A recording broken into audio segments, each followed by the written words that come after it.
name is Ciaran Reilly and welcome to this short presentation on the history of Blundell Castle and Hill in Edenderry, County Offaly. This video has been specially commissioned by Offaly Library Service and funded by Creative Ireland.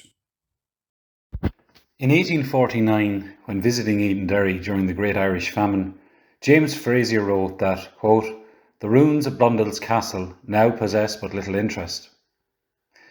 It is difficult to argue with Fraser's assessment, as by that time the castle and town parks had fallen into dereliction and offered little to the passing tourists who caught a glimpse from the Grand Canal below. However, contemporary commentators remarked that the ruins of Blundell's Castle crowned this wooded hill.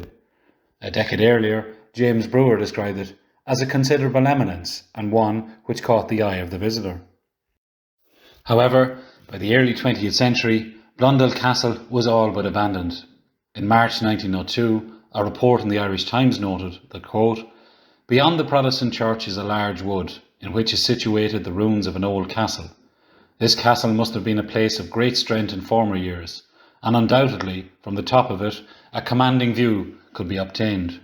Near the wood, a tennis court is situated, where the gentry of the town amused themselves in the fine evenings." The name Edenderry means height or brow of the oak, and refers to the hill which overlooks the town of Edenderry. Today, that hill is known as Blundell Hill, the site of the 15th century Tower House, the site of the former silver mines, the site of the execution of the Wexford rebels Cairns and Perry in the summer of 1798, and the site of the former town parks, as laid out by the Blundell and Downshire families respectively. Once covered in oak trees, the site is an integral part of the historical fabric of Edenderry, stretching from the 15th century to the present day. As a child, this was my playground. Although playing such an integral part of the historical fabric of Edenderry, little has been written about the castle and the hilltop site, a trend which continues to this day. In the early part of the 20th century, it was in many respects politically expedient to remove any association to landlordism, in Edenderry's case to the Downshire family, and so the historical importance of the castle and the hilltop site were often overlooked. Instead, the Wexford rebels, Cairns and Perry, assumed the story of Blundell Hill, and from the 1890s nationalists used Blundell Hill as a site of commemoration, recalling the bloody summer of 1798, when Catholic priest and Protestant colonel were hanged side by side. It wasn't until the 1970s, with the formation of the Edenderry Historical Society and others, that the importance of Blundell Hill was realised to all. The area around Edenderry is littered with castles, most of which were built in the Anglo-Norman period, such as of Carrick, Kinnafad, Ballyleakin and Braca, amongst others. In his song Dermot and the Earl, Maurice Regan, who was Dermot MacMurrough's interpreter, tells us that to Robert de Birmingham, Strongbow gave Offaly to the west of Offalium. The ancient territory of Uvaley, of which Edenderry belonged, was ruled by the O'Connors at the time of the arrival of the Norman de Birminghams in the 12th century. The Anglo-Norman process of colonising Leinster was checked by the Irish, and this in turn made it necessary for Anglo-Norman lords to erect castles in the areas that they had been granted land. The castle of Edenderry, later known as Blundell, was one such castle. While there is no evidence today at the site of the castle to suggest that there was a previous earthen structure, it is very likely, and as Caeman O'Brien points out, that the Birminghams did use two other sites, Drumcooley and Monasteroris, for such purposes. The castles at Edenderry and Carrick were probably later additions to the Birmingham stronghold, being built towards the end of the 13th century. The de Birmingham's main residence was at the well-fortified castle on Carbery Hill, from where their outlier castles of Edenderry and Carrick could be clearly seen. The earliest record for Carrick Castle, or Carrick Joris, as it was known, Joris meaning of the Birminghams, was in 1305, when on Trinity Sunday, Piers de Birmingham, known as the Treacherous Baron, murdered 28 of the O'Connor clan. This event was later cited in the remonstrance of the Irish princes sent to the Pope in 1317. The castles of Edenderry and Carrick were both built for one of the lesser Birmingham lords, but it is unlikely that they were built at the same time. Most tower houses are said to have been built in the 15th century, and it is about this time that we have the earliest record for the castle of Edenderry. According to the Annals of Connacht in 1416, the castle of Edenderry was raised by John Talbot, 2nd Earl of Shrewsbury, Lord Lieutenant of Ireland, at the beginning of winter. In 1427, the Annals of Ulster record that the castle of Edenderry was broken down by foreigners this year. This must be the same attack which was led by John de Grey, Lord Lieutenant of Ireland, as a result of an alliance between the de Birminghams and the O'Connors. The castle, it is said, was devastated on this occasion. The 15th century was dominated by the O'Connor-Vawley clan, who had come through alliances and intermarriage to effectively end the power of the de Birminghams. The O'Connor-Vawley stronghold was around the castle on Croghan Hill, from where Edenderry Castle could be clearly seen. Through the 15th and early 16th century, Edenderry Castle was used by the O'Connors, who gave several defeats to the English, including at Geeshel in 1406 and at Lucan in 1414. The O'Connor-Vawley also excelled themselves in kidnapping and held their castle in Carbery, Thomas, the Earl of Desmond, having defeated him in battle in 1466.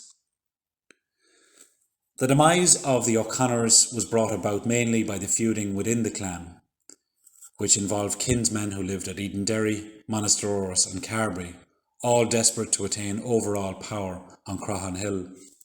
In 1511, Cahir O'Connor-Vawley was slain by his own people, the sons of Taig and John Balla O'Connor, at nearby Monasteroris.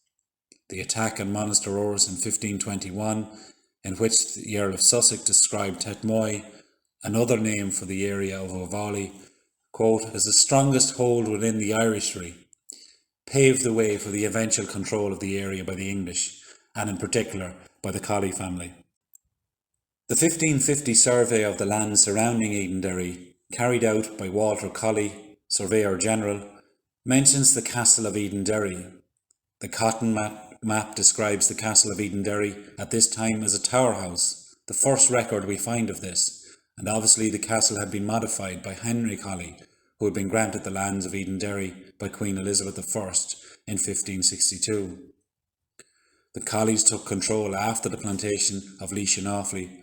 However, the castle was for a short period in the hands of Nicholas Herbert, acting on behalf of the government from 1556 to 1558, for which he was paid as warden. The Colleys and most of their English counterparts continued to go from strength to strength, and from the 1560s onwards, Henry Colley was appointed Deputy Lieutenant of King's County, and this was soon followed by a knighthood and Privy Council membership in 1556. The threat posed by the native Irish was never far away, and the castle endured several attacks in the years that followed, which is a testament to the building of the Tower House in the first instance that any part of it remains today. The castle was inherited by George Colley in 1581, who was active in establishing English control and stamping out the Gaelic ways in the Irish Midlands. In 1597 we are told that Cowley had cattle driven off his lands at the castle, and that his country had been harried to the very doors of his castle by the native Irish engaged in the 9 Years' War. Indeed, the castle sustained a heavy bombardment when it was attacked in 1599 by the Earl of Tyrone's forces. On this occasion, Hugh O'Neill's forces were repelled, and the castle, having suffered major damage, was saved.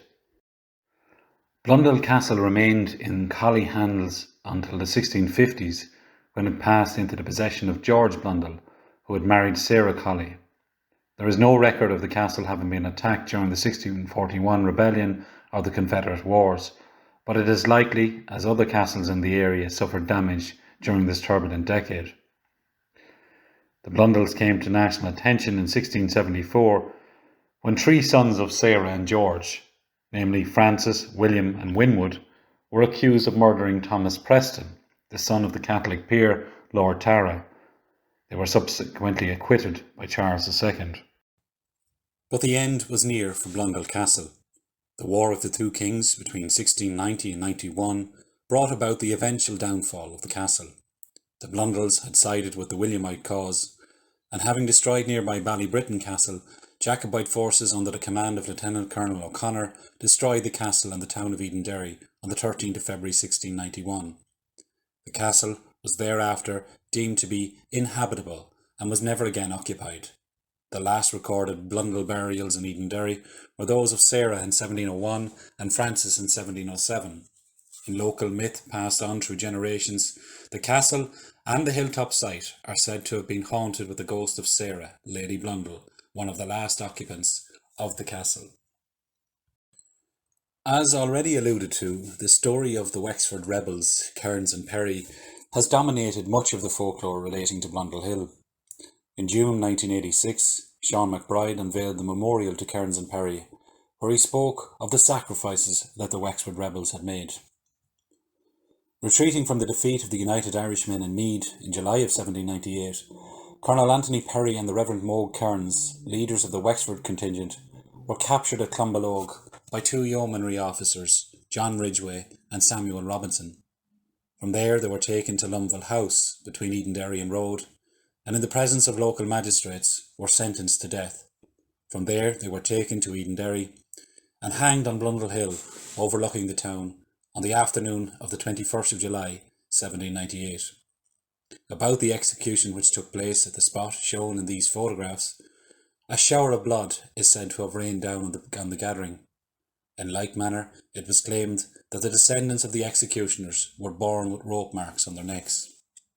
Another of these stories told how the bodies of Cairns and Perry were taken from Blundell Hill and their heads sewn back on by a Catherine O'Connell, who then had their bodies interred in nearby Monasterora's graveyard.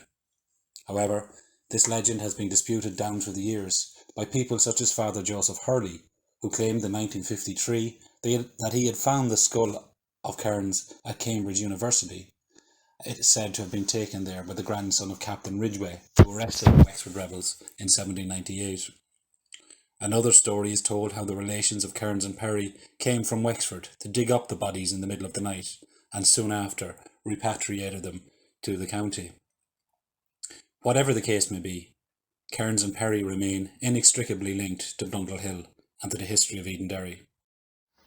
So from 1691 until the present day, Blundell Castle has laid in ruins. Although again, local lore suggests that evicted tenants in the 19th century may have sought sanctuary around the castle.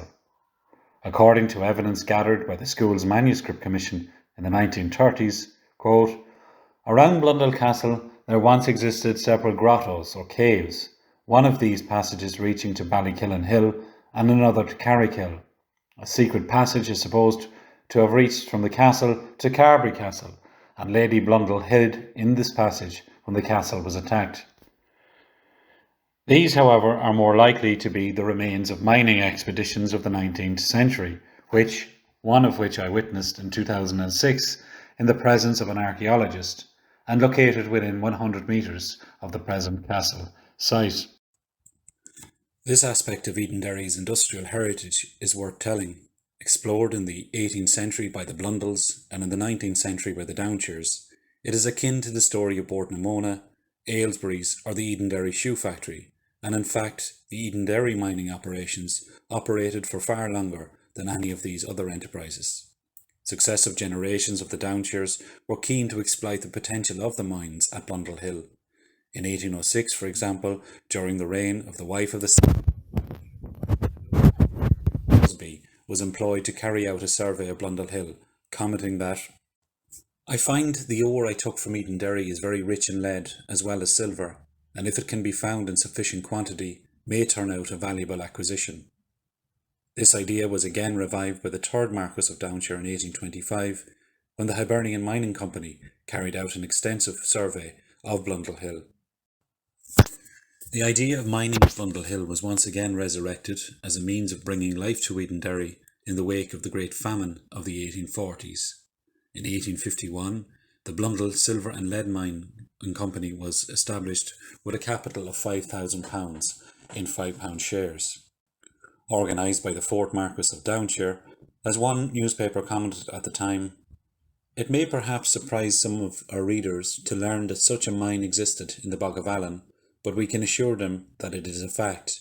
The quiet little village of Edenderry was one day agreeably startled when it became known that a source of vast wealth, hitherto undreamed of, lay in its midst. What golden visions must have floated across the minds of its easy-going denizens. Henceforth it was to be a veritable El Dorado, and its mine was to outrival the famed Potosi in Bolivia." In 1882, the Leinster Leader newspaper noted that "behind the church there lay a vein of the richest lead and silver, and the only wonder was how such an easily discovered treasure could have remained hidden for so long in the bowels of the earth. The question now was, how was it to be worked? If much capital was expended, would the rental bear the strain?" However, this mining venture of the 19th century was another reason why Blundell Hill faded from popular memory. The failure of the Blundell Silver and Lead Mine Company left a simmering sense of injustice and resentment within the local community, and came to be regarded as something of a taboo subject. Local people were encouraged to become stakeholders in the venture by the Downshires, and in total over 60 locals bought shares. Lord Downshire acted as director of the company, while his land agent Thomas Richard Murray was vice chairman. William Murray, Thomas's brother, became the company secretary, and John Aitken acted as its solicitor, while a Welshman named Pickering was appointed as the mine agent.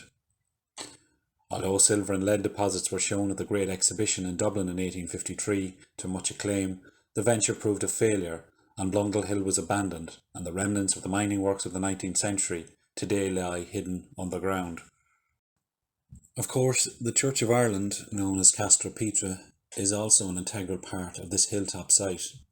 Constructed in the late 1770s, the church is an important feature in the Edenderry landscape, and is the oldest building still in use in the locality. The statue to the 3rd Marquess of Downshire at the top of the long avenue is another link to the important role in which the Downshire family played in Edenderry. Here at Castra Petra, one gets perhaps the best vista of Edenderry and how it emerged over time. By the early 1960s, there were calls for Blundell Hill to be developed for tourism purposes, with local schoolteacher Johnny Kane, amongst others, who suggested that Bord Fáilte could be asked to have something made of Blundell Hill for tourism purposes. But despite these calls for action, the site was instead used for the erection of a water tower, which commenced in 1969, and which detracts greatly from the site. Tourism plans were then shelved. For many people, Blundell Hill was simply known as Burns Field throughout the 20th century, and local children played carefree in the former town parks as cattle grazed freely. Blundell Hill was later owned by a Mr. John Fox of Naas, County Kildare, before being purchased by Offaly County Council in 1971. Within 2 years, the first houses in Blundell Wood and Greenwood Park were built, and the landscape of Blundell Hill changed forever. Today, Blundell Castle and Hill is listed as a national monument, and it is one of only 2 castles in Offaly which is owned by Offaly County Council. The castle and hill are important features in the local landscape and give Edenderry its name.